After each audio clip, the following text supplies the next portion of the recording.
I found the human Kevin Jenkins in conversation with one of the station's senior lawyers on the public promenade deck.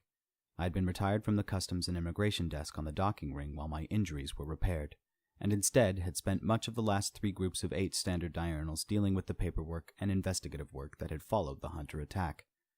I had seen him only twice since. Once, when I saw him on the news feed as galactic media briefly turned their attention to our station and its unusual story, and the second time was when I took his statement for the official incident report. On the news, his eye had still been swollen and ugly, much of his flesh had darkened and bruised from the minor hemorrhaging, and he had been wincing with pain every time he drew breath. When I interviewed him, the swelling had gone down and the pain in his breath had gone away. Now, 20 diurnals after the attack, there was just some greenish discoloration to show that he had ever been injured. My arm, meanwhile, had needed amputating, and I was still adjusting to the plastic and carbon fiber prosthetic that had replaced it. He raised a forelimb and waggled his hand, at me as I approached, and our social cybernetics agreed that this was a gesture of greeting. "Kirk!" he exclaimed. He was completely unable to pronounce my name, so had taken to approximating the first syllable with my permission. He was still yet to explain why he found it so amusing to call me that. A chair reconfigured itself for my anatomy, and I straddled it.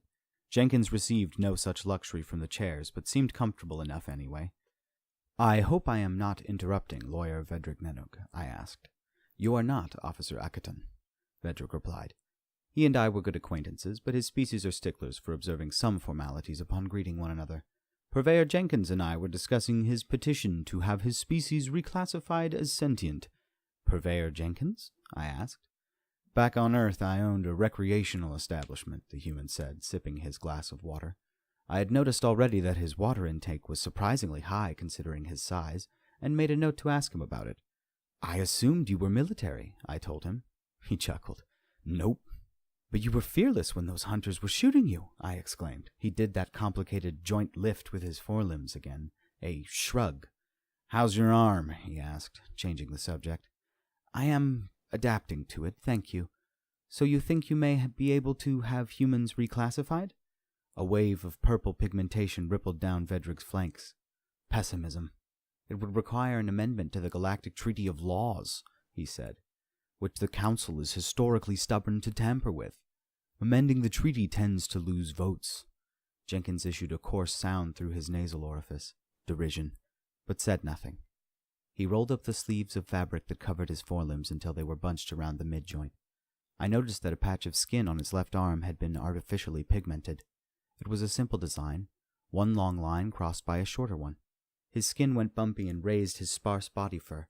His social implant reported no emotional context for that, so I assumed it was an automatic response to some environmental factor. Aliens can be surprisingly strange at the best of times, but I was beginning to suspect that humans may be weirder than most.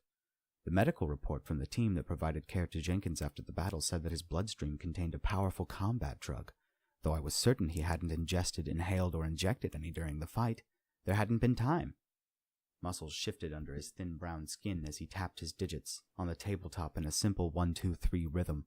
In any other species, the movement would have looked obscenely organic. "Fascinating biology," Vedrick agreed with me, and I indicated embarrassment. Clearly, I had been displaying my fascination openly enough for my social implant to broadcast it. "How strong are you, Purveyor Jenkins?" Jenkins shrugged. "Strong enough to rip the leg off a hunter and beat another hunter to death with it," he said. "I don't know how that translates." "I meant by the standards of your own species," Vedrick clarified. Jenkins thought about it. I don't know. I try to stay in shape, but between the low gravity and not getting enough food, I've probably lost some muscle." "About or slightly below average for a male of my size?" he suggested. Vedrick and I exchanged a glance that bypassed the social implants. "There are going to be a lot of nervous species out there when your kind develop quantum communication," Vedrick opined. "You have no idea," Jenkins muttered. The twin patches of fur above his eyes creased inwards and downwards. My translator informed me that this emotion had no equivalent in my species. "Unarmed, you single-handedly defeated 3 of the most feared aliens in known space, and you tell us you are neither a trained warrior nor a physically exceptional specimen of your kind. The security footage records you being shot 7 times by heavy pulse gun fire, and you have fully healed in less than 3 times 8 diurnals. I said. "Many officers have suggested to me that you are a security threat, on the grounds that if you decided to go on a violent rampage, there would be little that could stop you." "You have those nerve jam grenade things," he pointed out. "Those are lethal," I replied. "But they'd work. They gave me a splitting headache from across the room." I filed this away as a rebuttal for the next officer to approach me on the subject.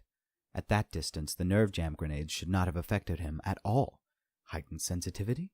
Then I realized I was treating this man who had saved my life as if he was a threat that I needed to figure out how to kill, and suppressed a flash of shame. "I'm surprised, actually," Jenkins confessed. "What by?" Vedrig asked. "By how easily they broke. I knew I was stronger and tougher than most sentient life, but I had no idea the difference was that big. It's intimidating. I feel like Superman." "Superman?" Fiction from my homeworld. A human who could fly without wings and who was impossibly strong and utterly impervious to all attempts to harm him. And he used his power to save the world and protect the weak. Well, except he wasn't really a human. He was an alien who looked exactly like a human, whose parents sent him to Earth because their own planet was about to be destroyed." He paused. "Complicated." "Every species has fiction," I pointed out. "Your Superman sounds like Tvinder, who defended his tribe from a pack of predators for a year without sleeping. Or Gudravagnagnat, who grew so large that his tribe could shelter beneath them from the storm," said Vedrig. "Though I find it interesting that your greatest hero was not even of your own species." "We've always thought of ourselves as weak," Jenkins said. I couldn't restrain my strangled bleat of disbelief. "Well, by the standards of a lot of species on Earth, we are weak. Horses can carry more, dogs can bite harder and scent better. Most prey species worth hunting could crush an incautious hunter if they turned to fight, and any of the apex predators will happily eat human. Our closest evolutionary cousins are much stronger than us. We just happen to be the ones who figured out brain power, tool use, and teamwork to overcome those challenges." He scratched his tattoo. "And we have other weaknesses." "What is that?" Vedrig asked. I couldn't tell if he had failed to notice the human's discomfort or if he simply didn't care. "Something I've never seen since I first started wandering around all these stations," Jenkins said. "Tell me, did either of your species ever have something called religion?" We gave it a moment's thought. "My implant can't find an equivalent concept," Vedrig told him. I gestured that this was true for me also. "What is it?" "Our greatest weakness," Jenkins said. "And the reason you guys are going to shit yourselves when humans finally get off the ground." We listened, and I privately felt a sense of alarm mounting within me. The concept was very, very alien. Humans, it seemed, had for most of their sentient era preferred to invent explanations for the world around them rather than admit a lack of knowledge. They had invented a sentience that was capable of doing any logically consistent thing, capable of knowing anything. Rather than answer the mystery of where they had come from, they had historically preferred to tell stories and then convince themselves that the stories were true. If Jenkins was to be believed, then the line between fantasy and reality was, for humans, invisible. He told us of the myth he had grown up being told was real, how this great power, God, had made the universe in a handful of diurnals, and crafted the first humans from the dirt of their homeworld. They had disobeyed him and been punished, as had their descendants and their descendants, until apparently one tribe had tortured this being's physical avatar to death. He gestured to the tattoo at this point, explaining that it depicted a crucifix, the very instrument of torture in question. This act somehow convinced this god thing to forgive them and be nice to humanity so long as they devoted considerable time and effort to telling it how great it was. Vedrig had turned a grim shade of worried dark green by the time Jenkins finished telling the story. So this god created humans, got angry at them, condemned them to be tortured forever and ever after death, and then had itself sacrificed to itself to save mankind from the very torture it was inflicting upon them, he asked. Yes.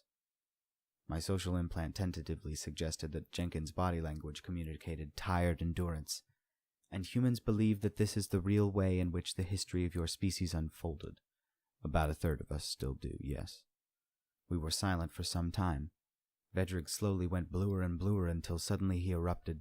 "Why?" he demanded. "I don't know," Jenkins responded calmly. "You don't know? You're wearing the symbol of this masochism on your arm and you don't know why your people believe it?" "I know why I believed it," Jenkins said. "I didn't know any better." "But Jenkins interrupted, his implant radiating waiting patience and mounting embarrassment. I was taught this thing from a very young age as if it was true. I had no reason to believe I was being lied to, so I accepted it. It took me half my life to realize that the people who taught me this thing didn't have to be lying, they could just be wrong. He swallowed the last of his glass of water. When I told my family that I had stopped believing that the god myth was true, they accused me of being evil and severed all contact with me. I had to go to civilian law enforcement before most of my property was returned. I was actually driving back from talking with my lawyer about fighting for the right to have contact with my own offspring when I was abducted. He looked me in the eye. You have to understand, I come from one of the more civilized parts of my planet. Vedrig and I sat in silence for several minutes, absorbing this news. Jenkins, if anything, seemed grateful for the silence. That is deeply troubling information, Purveyor Jenkins, Vedrig said eventually. It implies that your entire species is insane. I don't disagree, Jenkins replied. And you're strong, fast, impervious to pulse fire? Not impervious, just highly resilient, I corrected. Vedrig ignored the correction and forged ahead. Have a gland that generates combat drugs? I looked at Jenkins, surprised. He did that shrug thing again, this time wobbling his head apologetically. Vedrig kept going, apparently oblivious to the exchange. And now you tell me that your species is gripped by the fervent belief that a tale of breathtaking violence and cruelty is all true, and that many of you are willing to die in service to the principal villain of this story. I'm going to have a hard time convincing anybody that your people should be declared sentient so long as this state of affairs continues. Let me tell you why you need to try, Jenkins said quietly. Why? The human gave a worried smile. Because if you don't, you won't be ready for us.